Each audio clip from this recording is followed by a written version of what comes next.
요한복음 2장 23절부터 3장 15절까지 저지난주에도 그렇고 지난주에도 그렇고 이스라엘이 민족적으로 거듭나는 역사가 출애굽의 역사였다. 거듭 말씀을 드렸어요. 그런데 안타까운 건 이 땅의 교회들이 거듭남에 대해서 그렇게 중요하게 생각지를 않는 것 같아요.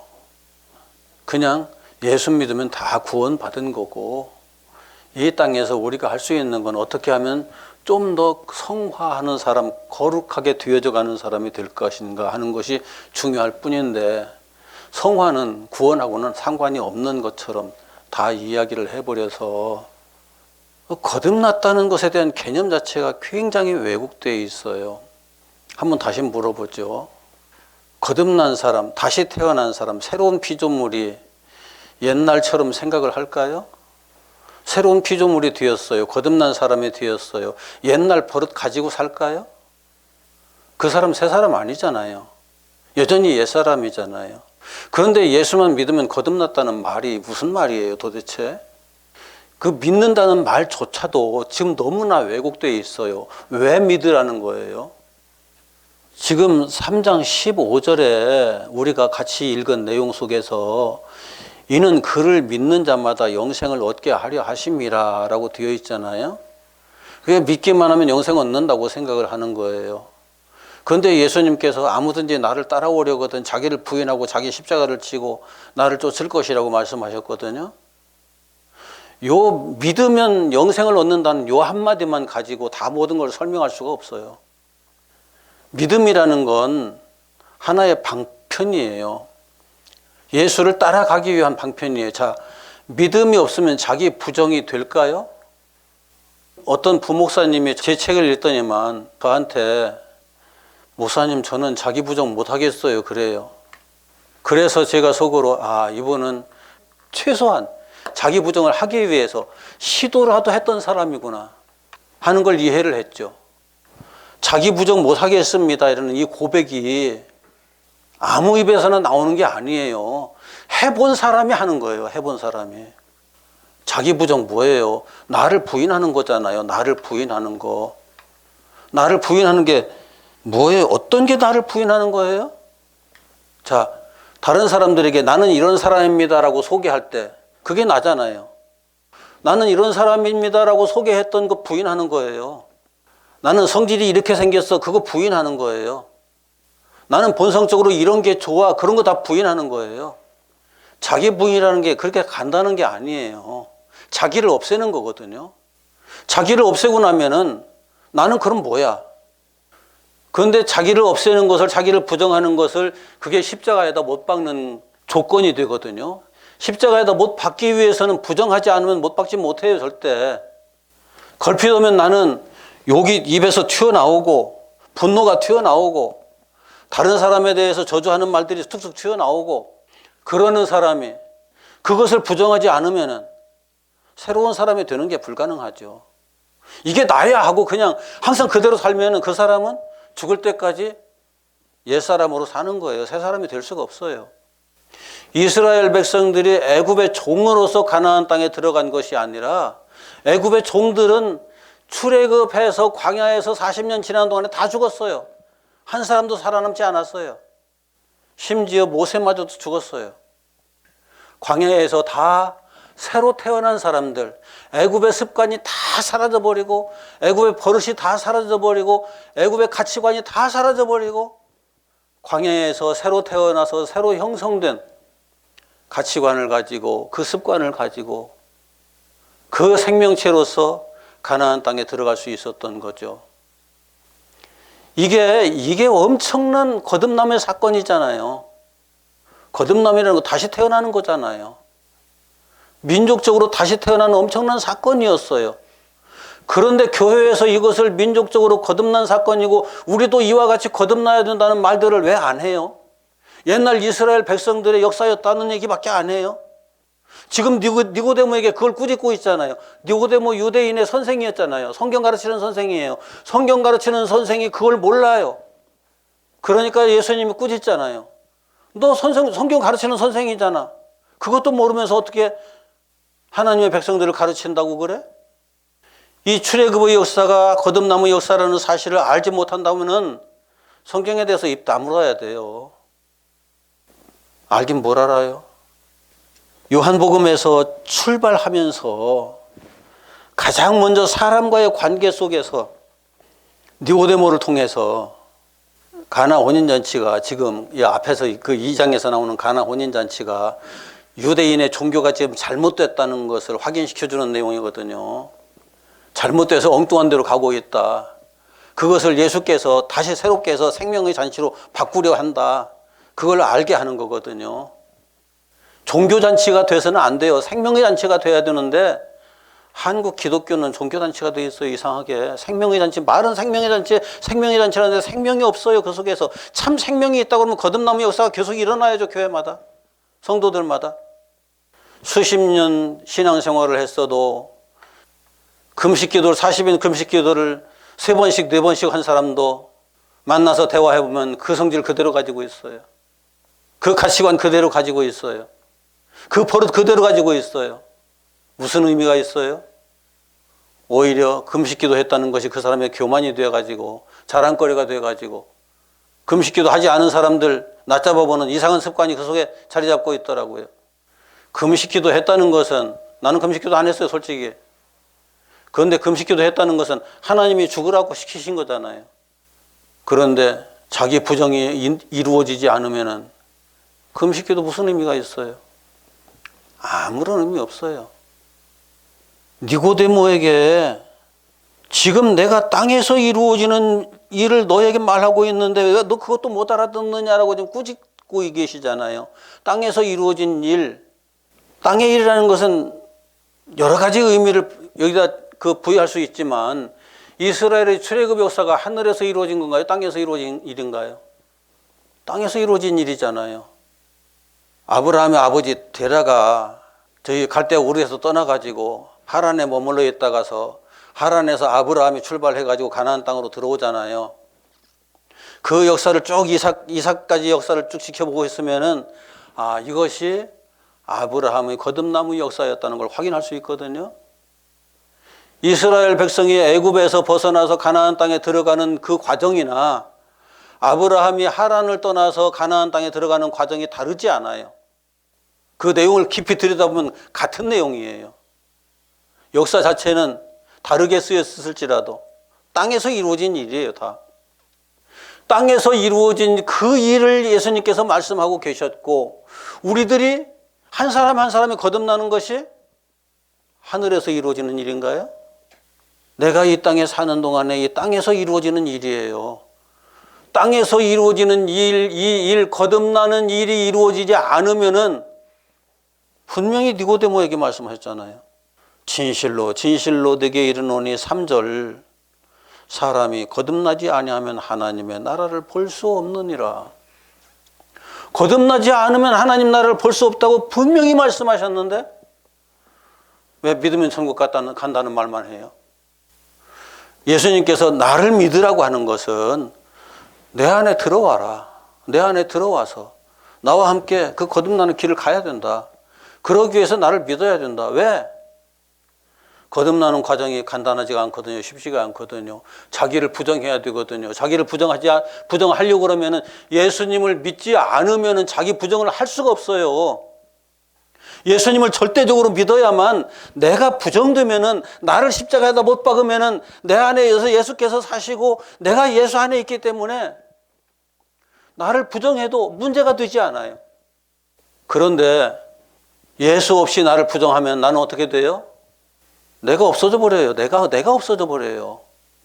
그 자리에 하나님의 형상인 예수께서, 예수 그리스도가 하나님의 형상이신 그 형상으로 내가 다시 새로운 피조물로 나타나야 되는데, 새로운 피조물로 나타날 근거가 사라져 버리잖아요. 그래서 예수를 믿으라고 말씀하신 거고, 예수를 믿지 못하면은 자기 자신을 부인할 수 없고 예수를 따라갈 수가 없죠. 그 십자가 길을 어떻게 따라가요? 자기를 부정하고 번제단에다 자기를 올려서 예수님과 함께 철저하게 해부해가지고 흔적도 없이 사라지게 만들어야 되는데, 예수를 믿지 않으면 어떻게 그 일을 해요? 예수님께서 나를 믿으라고 하신 것은 그것 때문이고 사도들이 예수를 믿어야 한다는 건 그것 때문이었어요. 믿음에 대한 왜곡이 너무 커요, 지금. 지금 교회에서 말하는 믿음이라는 게 어떤 거냐면은 옛날에 우리 아버님처럼 밭에다 밀씨 뿌려놓고 뒤돌아서면서 배부르다. 그것도 의미가 있잖아요. 그런데 밀씨 뿌려놓고 배부르다 하는 사람이 그걸 다 이해를 하고 나중에 가을에 이걸 추수해서 내가 먹을 것까지를 다 알고 이해하고 배부르다 하는 사람은 믿음이 있는 사람이잖아요. 밀씨를 뿌리는 믿음이 있는 사람이잖아요. 그런데 밀씨를 뿌리면서 왜 뿌리는지도 모르고 이것이 가을에 내 식탁에 올라온다는 사실도 전혀 알지도 못하고 다른 사람이 배부르다 하니까 뒤돌아서면서 같이 따라서 배부르다 하는 사람하고 똑같은 거예요, 지금. 그 사람이 배부를 수 있을까요? 그 사람은 뒤돌아서면서 허기져서 굶어 죽을 때까지 자기가 왜 배고픈 줄 모르고 왜 굶어 죽는지도 모르고 죽을 거예요. 왜 그렇게 믿어요? 언제 성경에서 우리들에게 그렇게 예수를 믿으라고 했나요? 거듭나는 것에 대해서 분명히 물과 성령으로 나지 아니하면이라고 말씀하셔요. 물과 성령으로 나지 아니하면. 이스라엘 백성들의 출애굽 역사를 보세요. 출애굽해가지고 홍해바다 물속으로 들어가잖아요. 홍해바다 물속으로 들어갔다가 나오지만은 광야를 도는 40년 내내 반석의 물을 마시며 살잖아요. 다시 요단강 강물 속으로 또 들어갔다가 가나안 땅으로 올라가잖아요. 이게 물의 역사예요. 성경에서 물이 가지는 의미가 여러 가지가 있지만은 예수 그리스도 그 자체죠. 예수 그리스도 안으로 들어갔다가 예수 그리스도와 하나가 되어서 하나님 나라로 들어가는 거죠. 그 모든 역사 속에 성령께서 구름 기둥과 불 기둥이 되셔서 요단강 건너기 직전까지 이끌어 가셔요. 이스라엘 백성들을. 전적으로 성령께서 멈추어 서면은 백성들도 멈추어 서야 했고 성령께서 가시면은 가야 했고 구름 기둥 불 기둥이 성령의 표상이거든요. 물과 성령의 역사 속에서 이스라엘 백성들 거듭났어요. 지금 그 얘기하는 거예요. 그 역사의 저 끝부분에서 모세가 광야에서 노뱀 만들어서 세우죠. 이스라엘 백성들이 불뱀에 더 물려가지고 다 죽어갈 때 그것을 보는 사람들이 구원을 받죠. 예수의 십자가 표상이거든요. 모세가 광야에서 뱀을 든 것 같이 나도 들려야 한다. 그 얘기 같이 말씀하시는 거잖아요. 이스라엘 백성들의 광야 40년 역사는 유월절 어린 양이 생명을 제공하고 그 유월절 어린 양과 동행하는 역사였어요. 이스라엘 백성들은 끊임없이 40년 동안 제사하고 또 제사하고 제사하는 역사였어요. 제사의 의미가 뭐예요? 제바흐라고 그랬죠. 도륙하는 것, 자기를 도살하는 것, 예수와 함께 제물과 함께 자기를 도륙하는 것, 그게 제사예요. 그걸 다른 말로 아바드라고 그러죠. 하나님의 일. 그게 이스라엘 백성들이 예배였어요. 예배라는 것이 우리가 생각하는 예배하고 성경에 기록된 예배의 차이가 너무 커요. 우리는 예배라는 것이 모여서 찬송하고 기도하고 하나님께 막 예배의 본질은 예수와 나를 함께 도륙하는 거였어요. 그래야만 죽어야만 부활하거든요. 제가 거듭난다는 말과 부활한다는 말이 다르지 않다는 말을 그래서 쓰는 거예요. 자꾸. 거듭나는 것도 옛 자아가 죽어야 새로운 피조물이 되는 거잖아요. 거듭나는 거잖아요. 부활도 죽지 않고 부활이 있어요? 죽지 않은 사람에게 부활이 없어요. 죽기 전에 하나님의 형상으로 완벽한 사람이 되었다고 하면은 영적으로 죽었으니까 영적인 부활이 그 안에 이루어지겠죠.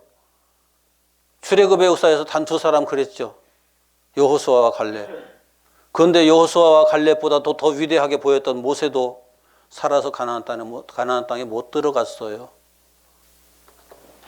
예수 이름 부른다고 징치고 장구치고 떠들어오고 할렐루야 성령이 어서 오시옵소서 별짓 다 해도 거듭나지 않으면은 아무런 의미가 없어요. 자, 거듭난 사람이 자기 욕심을 말할까요? 거듭난 사람이 자기 고집을 부릴까요? 거듭난 사람은 고사하고 거듭나기 전에라도 자기 부정을 시작한 사람은 욕심 부리지 않아요. 욕심이 있을 수가 없어요. 자기 부정을 시작한 사람은 남을 미워할 수 없어요. 누구를 공격할 수 없어요. 자기 부정이 가장 완벽한 표상이 예수님의 십자가 역사거든요. 예수님께서 십자가로 이제 가실 준비를 하시는데 가시기 전에 겟세마네 동산에 기도하러 가시잖아요. 예수님께서 능력이 없어서 붙잡혀 가시나요? 기도에 능력 있는 사람은 원수들을 다 쫓아내버리고 거기서 천군천사 막 내려가지고서 다 치워버리고 거기서 당당하게 나 이 싸움에서 이겼다 하는 것이 능력 있는 사람인가요? 세상 사람들은 그런 예수를 생각하죠. 세상 사람들은. 제 친구가 얼마 전에 한국 교회는 금칠한 십자가를 원하지 피 묻은 십자가를 원치 않는 것 같다는 카톡을 보내왔어요. 맞아요. 너무나 많은 사람들이 영광의 신앙생활만 자꾸 얘기를 해요. 세상에서 절대 기죽으면 안 되고 꿀리면 안 되고 그게 하나님의 영광이라고. 그게 하나님의 영광이었다면 예수님께서 겟세마네 동산에서 잡히시면 안 되죠. 기도하시면서 피땀을 흘리시면서 그것을 벗어 던지기 위해서 내 뜻대로 마옵시고 아버지의 뜻대로 하옵소서라고 기도했던 거예요. 그런데 대개 사람들은 아버지의 뜻대로 마옵시고 내 뜻대로 되게 하옵소서 기도하고 있어요. 이해가 가요? 아버지의 뜻과 내 뜻을 착각하고 있어요. 지금 너무나 착각하고 있어요. 세상의 교회를 핍박하고 세상의 교회에 대해서 십자가를 요구할 때 교회가 그 십자가를 져야 할까요? 두들겨 부숴야 할까요? 예수님께서 십자가를 두들겨 부숴서 없애버리셨나요? 그 십자가가 영광의 십자가였나요? 억울한 십자가였나요? 수치스러운 십자가였나요? 교회가 세상에서 수치를 당하고 억울함을 당하는 게 맞나요? 날마다 교회가 영광으로 가는 게 맞나요? 이스라엘 백성들이 영광의 메시아를 기다렸어요. 니고데모도 영광의 메시아를 기다렸어요. 그래서 영광의 메시아가 왔다. 예수를 보면서 생각했어요. 영광의 메시아가 오셨으니까 저분이 오셨으니까 이제 하나님 나라가 이루어질 거야 하는 생각 가지고 예수님께 왔어요. 예수님은 니고데모의 생각을 뻔히 다 들여다보고 계셨어요. 그러면서 그 니고데모에게 하는 말씀이 네가 거듭나지 않으면 하나님 나라 볼 수 없어. 아니 약속의 메시아가 오셨으면 하나님 나라가 이루어지는 거지. 왜 내가 거듭나야 돼? 이것도 말이 안 되지만은 거듭난다는 건 도대체 뭐야? 어떻게 거듭나는 거야? 이것도 이해가 안 되는 거예요. 한국 교회가 지금 니고데모보다 더 나은 게 뭐가 있나요? 자, 미국 대통령이 예수 믿는 사람이에요? 아니에요 지금? 트럼프는 예수 믿는 사람이었죠. 한국 교회에서 이상한 소리를 했어요. 트럼프가 예수 믿는 사람이니까 그 사람 대통령 돼야 된다고. 그럼 푸틴은 어떤 사람이에요? 푸틴 예수 믿는 사람일까요? 안 믿는 사람일까요? 안 들어봤죠? 푸틴이 예수쟁이에요. 시시때때로 이렇게 하고 있어요. 이게 뭐예요? 시시때때로 하나님께 기도하고 있다고요. 예수 그리스도의 십자가를 가슴에 그려가면서. 그 사람이 주장하는 게 러시아의 영광이잖아요.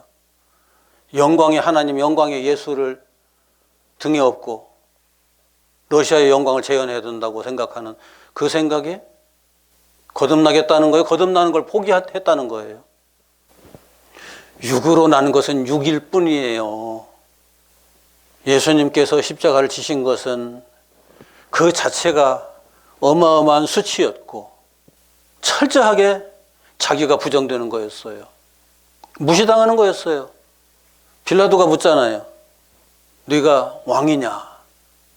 왜 이스라엘 백성들이 왕이라고 하니까 내가 왕인 건 맞다. 그런데 내 나라는 이 땅이 아니다. 이 땅이 내 나라라고 하면은 나의 군사들이 이렇게 놔두질 않는다. 예수님께서 오신 것은 십자가 지기 위해서 오셨어요. 예수님께서 철저하게 자기 부정이 돼야만 우리도 그 안에서 함께 자기 부정을 할 수 있으니까요. 예수님께서 죽으셔야만 우리도 그 안에서 함께 죽을 수 있으니까요. 그래서 예수님께서 내 뜻대로 마옵시고 아버지의 뜻대로 하옵소서 하고 고스란히 받아들이는 거예요. 단 한마디도 투쟁을 위한 말씀을 하지 않으시고 단 한마디도 그것을 거부하기 위한 말씀을 안 하셨어요. 이게 잘못됐다고 논리를 펴시지 않으셨어요. 왜요? 잘못된 게 아니라 그게 맞는 거니까. 억울한 게 맞는 거니까. 내가 손해보는 게 맞는 거니까. 왜 교회가 이 땅에서 억울해지지 않으려고 몸부림을 치죠? 왜 교회가 이 땅에서 손해보지 않으려고 별의별 짓을 다 하죠? 교회가 십자가를 피하면 누가 져야 돼요? 그 십자가? 예수님이 십자가 지셨다. 예수님만 지셨다. 나는 십자가로부터 해방이다. 나는 십자가 지지 않아도 된다. 끝. 나는 영광이다. 이게 교회의 본질인가요? 하늘에서 내려온 그분만이 하늘로 다시 가시는데 우리는 그분 안에 들어가야 돼요. 그분 안에 들어가기 위해서 철저하게 자기를 부인하고 예수 안에 머물러 있어야죠. 예수 안에 머물러 있다는 것은 예수께서 십자가로 다 가실 때 나도 그 안에서 십자가를 향해서 가야 되잖아요.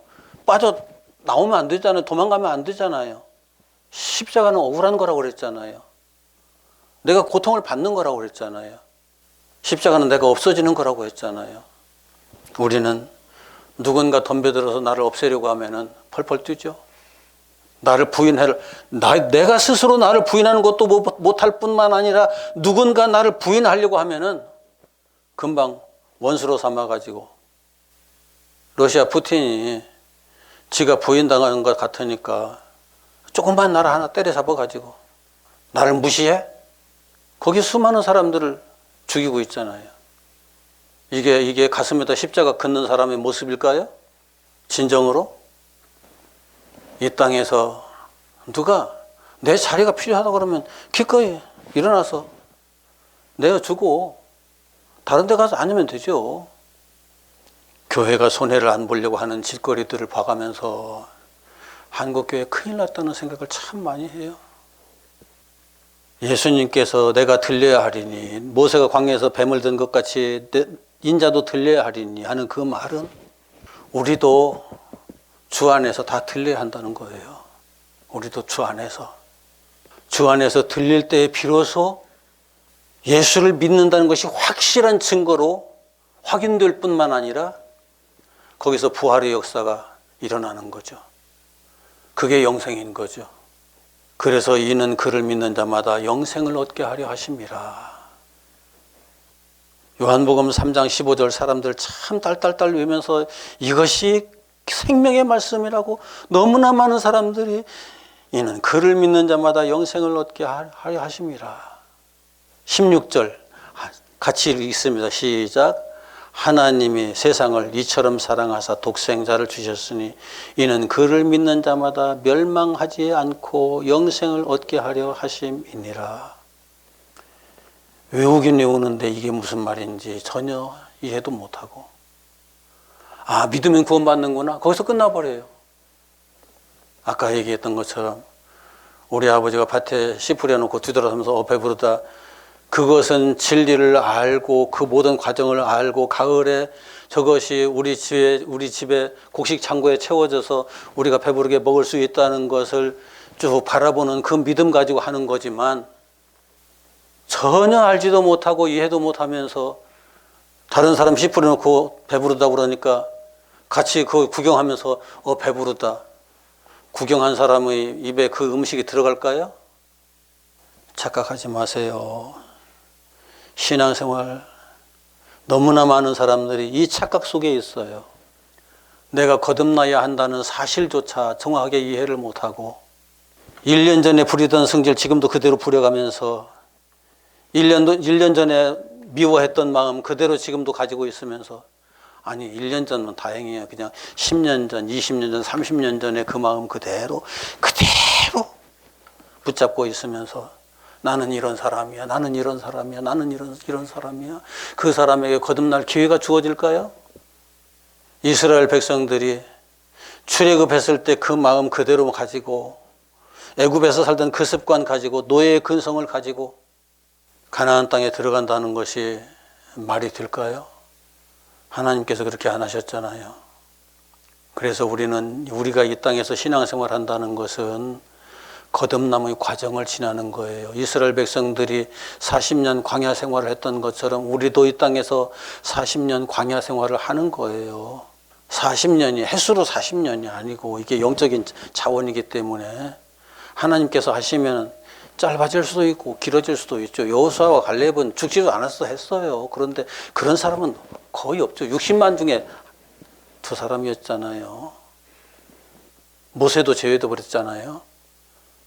그런데 먼저 죽는 사람, 먼저 죽고 나중 죽는 사람 나중 죽고, 먼저 태어난 사람 먼저 다시 태어나고, 나중에 다시 태어난 사람 태어나고, 이렇게 진행되는 것처럼 우리들에게 거듭나무 역사도 그렇게 진행된다는 거죠. 또 다른 차원에서 보면은 내 안에 내가 한두 개가 아니잖아요. 내 안에 내가 너무나 많다. 너무나 많다.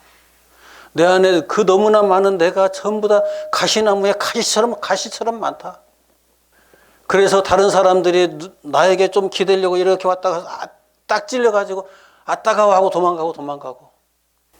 주님께서 그 사람 속에 와서 머무실 수 있는 공간은 있을까요? 없어요. 그래서 자기를 부인하라는 것이, 나를 따르려거든 자기를 부인하라는 것이 첫 번째 주님께서 과제로 주신 거예요. 자기 십자가를 져라. 그 가시 하나하나를 주님께서 제거하시거든요. 그 가시 하나하나가 바로 나예요. 나를 제거하실 때 쉽지 않죠.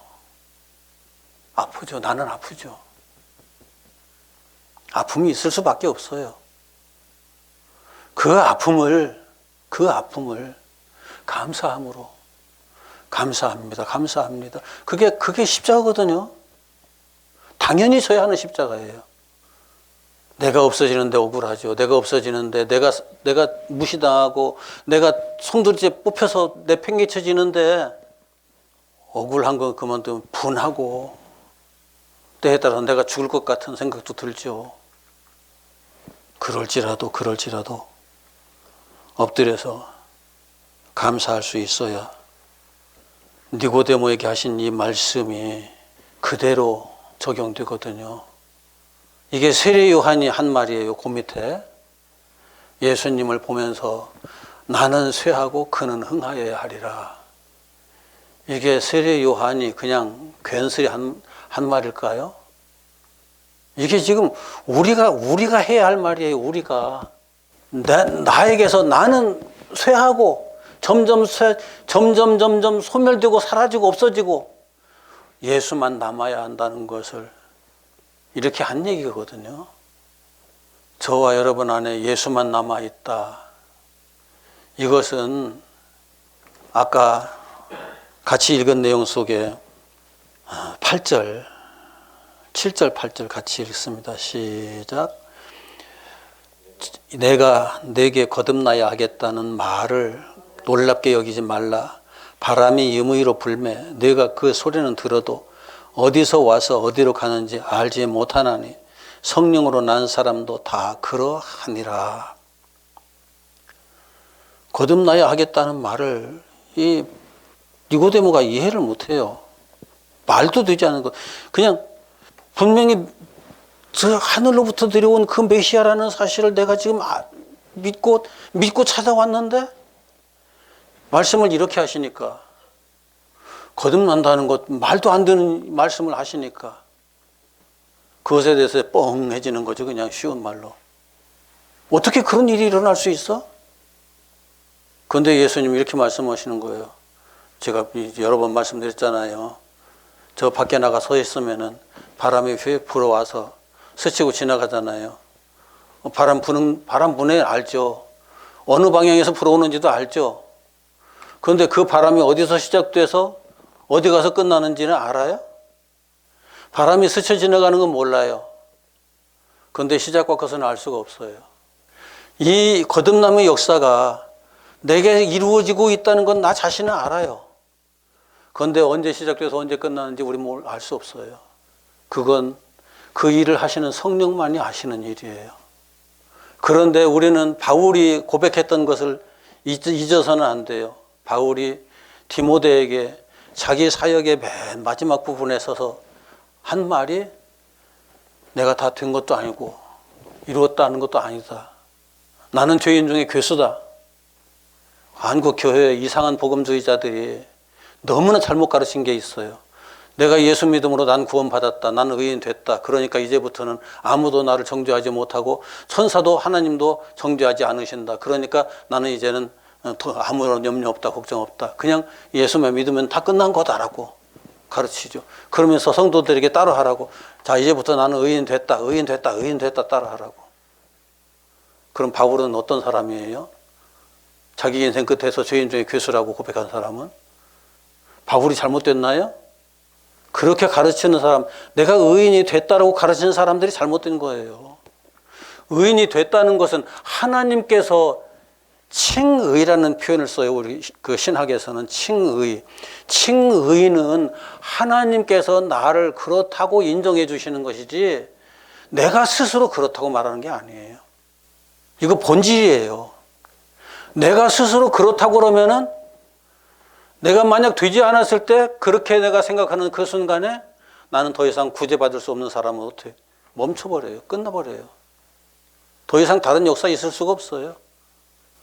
우리가 죽음의 문턱에 서서 하나님 앞에 나는 죄인 중에 괴수입니다라고 고백했으므로 너는 죄인이야. 그러니 지옥 가. 하나님께서 그렇게 하실까요?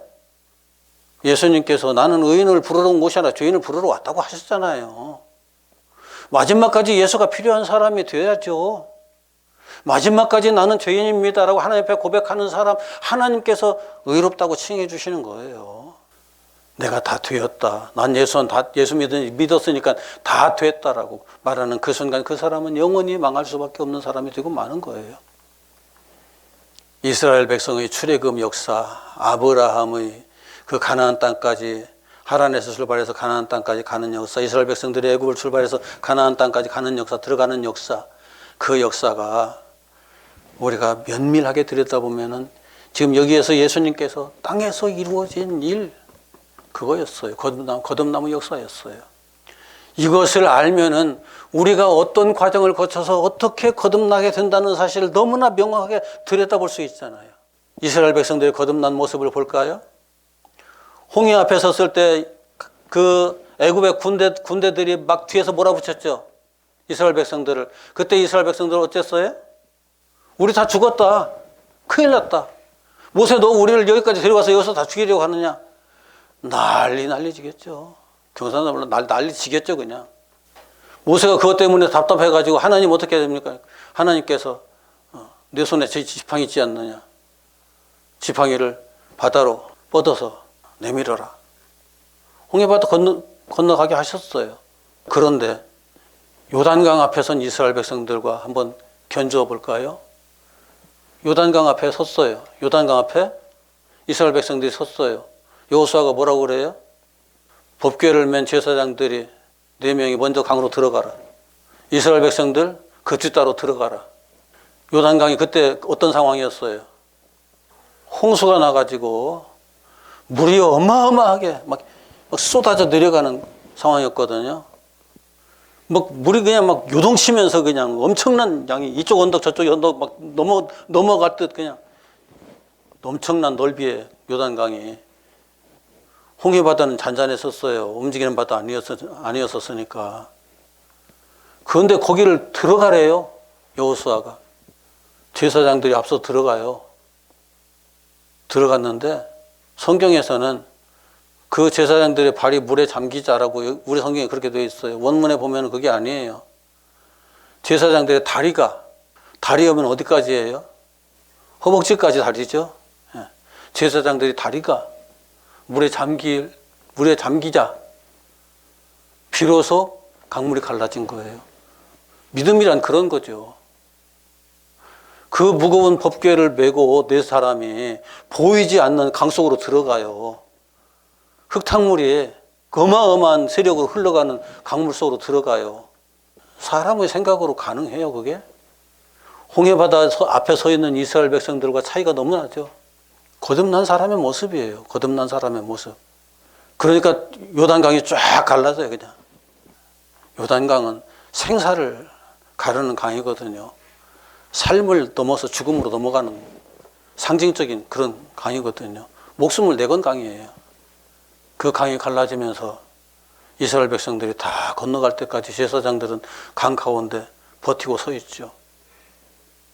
하나님은 그 이스라엘 백성들에게 그 상징적인 표식을 줘요.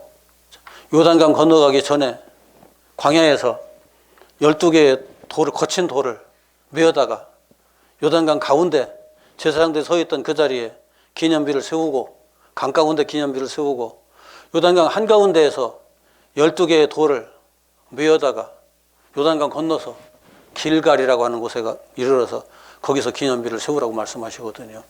길갈, 대굴대굴, 우리나라 말, 길갈은 말은 우리나라 말로 대굴대굴이에요. 의성어인데, 그러면서 그때 하나님께서 기념비를 세우라고 하시면서 하시는 말씀이 너희들의 지난날의 모습은 다 굴러갔다. 이게 거듭난 거예요. 지난날의 모습은 다 굴러간 것이 거듭난 거예요.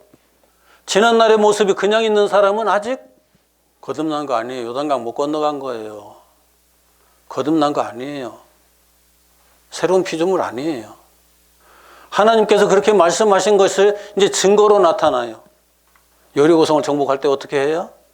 이스라엘 백성들이 창 들고 칼 들고 도끼 들고 막 몽둥이 들고 이 성을 다 깨뜨려 가지고 정복하나요? 요단강 건너자마자 여호수아가 이스라엘 백성들에게 광야에서 할례 못 받았으니까 우리 여기서 할례 받자 그래요. 아니, 적군들이 저기서 지켜보고 있는데 할례를 행하면은, 적군들이 쳐내려오면은 그 싸움 어떻게 될까요? 못 싸워요. 다 죽어요, 한꺼번에. 야곱이 그걸 이용했잖아요. 야곱의 아들들이 그걸 이용했잖아요. 그래서 한 족장 가족을 다 쓸어버렸잖아요, 그냥. 그런데 그렇게 하자고 그러니까 온 이스라엘 백성들이 다 그렇게 해요. 여리고성을 무너뜨릴 때 이스라엘 백성들이 무너뜨린 게 아니에요. 이스라엘 백성들은 하루에 한 바퀴씩 돌아요. 7째 날에 7바퀴를 돌아요. 7바퀴 도는 게 워낙 거리가 머니까, 워낙 긴 거리를 돌아야 되니까 새벽같이 일어났어요. 이스라엘 백성들이. 새벽같이 일어나서 7바퀴 돌았어요. 7바퀴 4km. 이제 짧게 잡아도 4km, 좀 길게 잡으면 6km. 4km라고 해도 7바퀴 돌으면 28km잖아요. 28km 돌아봐요. 계속 돌아봐요. 그 정도 되면은 싸울 힘이 제대로, 원수 긴장하고 기다리고 있던 원수들과 딱 마주쳐서 싸울 수 있는 힘이 제대로 작용할까요? 하나님의 일은 우리가 하는 게 아니에요. 내가 하는 게 아니에요. 하나님께서 하시는 거예요. 이제 제가 이런 말을 하면은 어떤 분들은 굉장히 소극적이다라고 얘기를 하는데, 아브라함이 이삭을 낳을 때 적극적으로 낳았나요? 소극적으로 낳았나요? 이스마엘을 낳을 때 적극적으로 낳았나요? 소극적으로 낳았나요? 우리가 적극적으로 하면 항상 이스마엘이 되고, 적극적으로 행한 모든 일들이 하나님의 뜻과는 전혀 다른 결과들을 가져온다는 것을 성경은 수없이 우리들에게 얘기하고 있잖아요. 꼭 우리가 뭘 해야 되는 것처럼, 우리가 정신 바짝 차리고 있다, 뭘 어떻게 왕창 해가지고서 하나님의 뜻을 이루어 드려야 하는 것처럼 착각하고 있는데, 하나님의 일은, 하나님께서는 우리가 뭘 해서 하나님의 뜻이 이루어지는 것이 아니고, 하나님 나라가 우리가 뭘 건설해서 세워지는 나라가 아니에요. 하나님 나라는 이미 있어요. 영의 세계에 있어요. 우리는 이 땅에서 철저하게 자기를 부인하고 거듭나서 하나님께서 부르시는 때가 되면 그 나라 가는 것 뿐이에요. 이 땅에 하나님 나라를 세운다? 다 헛소리예요. 거듭난 사람은 자기 주장이 없어요. 꼭 기억하셔야 돼요. 자기 주장이 없어요. 여기 세례 요한이 나는 쇠하여야 하겠고 그는 흥하여야 하리라. 그때부터 세례 요한은 자기 주장 없어요. 말씀 정리합니다. 제가 출애굽기부터 시작해가지고 레위기, 민수기, 신명기까지 쭉 진행되는 내용들을 하나하나 부분적으로 다 살펴보는 것도 중요하겠다라고 생각을 했지만, 그것보다 더 중요한 것은 출애굽기부터 신명기까지 담겨져 있는 핵심적인 그 맥락, 그게 무엇일까? 단 한마디로, 아니 그걸 그대로 가져오면은 요한복음 3장이에요. 거듭남에 대한 이야기예요. 거듭남이 이루어지지 않으면 하나님 나라 절대 못 들어간다. 요한복음 이렇게 해놓고서 예수의 사역을 쭉 전개해 가거든요.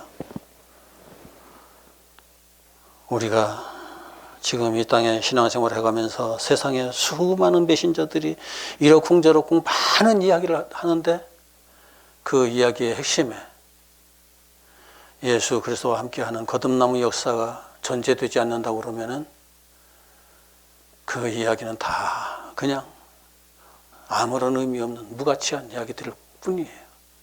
꼭 기억하시기 바라고, 우리들의 신앙생활이 거듭남을 위한 것이라는 사실을 항상 마음속에 새겨가면서 기도하며 사시길 바랍니다. 기도합시다.